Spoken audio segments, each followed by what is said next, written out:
If you're about to spend a fair chunk of your savings on a new kitchen, give me a few minutes. There's a simple reason most people overpay, and it has absolutely nothing to do with you being bad at haggling. You know how this goes.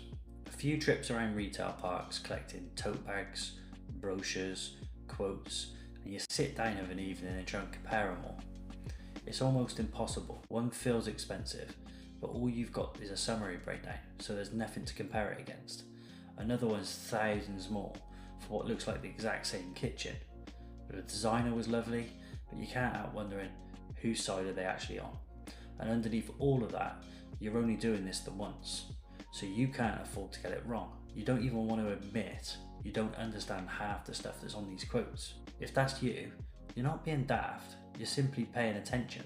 Here's the part nobody wants to share. That designer in the showroom, however lovely they aren't there to find you the best kitchen. They're there to sell you their kitchen. One brand, one showroom, one target to hit. That's why people overpay. It was never about haggling. They can be brilliant at their job and still never say the one thing that you need to hear. You know what?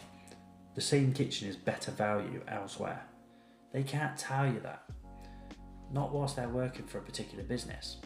Everyone just assumes that's how it's done, but there's a better way to buy a kitchen. How do I know this? Because I used to sit on that side of the table.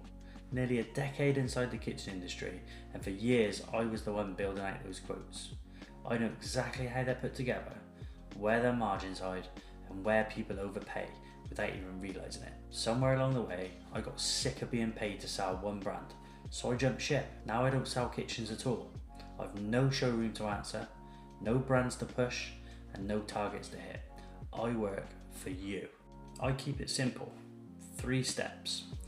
First, I'll design your kitchen properly, independently, built around how you live, not around what a showroom happens to stock.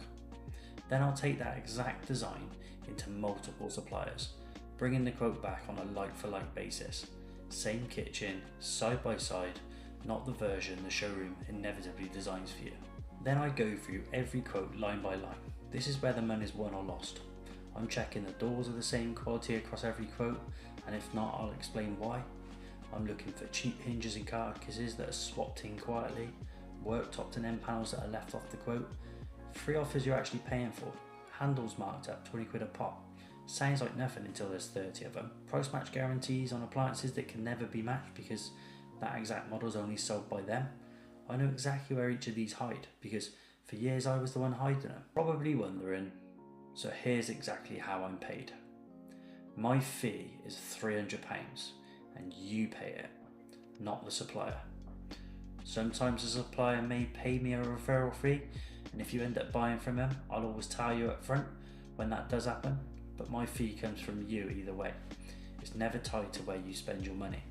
If the best option for your project pays me nothing, that's still the one I'm going to point you towards. I've saved clients £4,000 on the kitchen just by comparing properly. £300 barely touches the sides.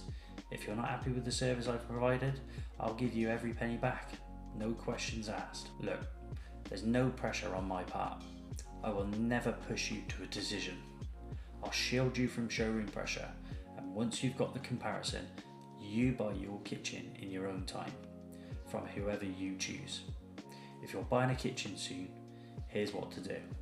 Book a free call with me, let's talk about your project, and I'll take the guesswork off your hands. If it's a fit, we'll get started, and if it's not, you can still walk away knowing more than any showroom was ever going to tell you in the first place. Whatever you do, don't sign anything until you've had a second set of eyes on it from someone on your side.